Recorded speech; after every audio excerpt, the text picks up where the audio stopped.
Kia Sportage, NQ5, cabin air filter replacement. To replace the climate control air filter on Kia Sportage NQ5, follow the procedures below. 1. Open the glove box and detach the stopper. 1. To allow the glove box to lower further. 2. While the glove box is open, disconnect the support strap to release it fully. 3. Carefully remove the climate control air filter cover by pulling both sides outward.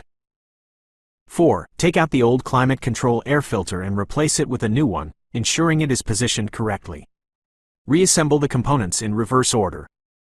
The climate control air filter must be replaced as per the maintenance schedule.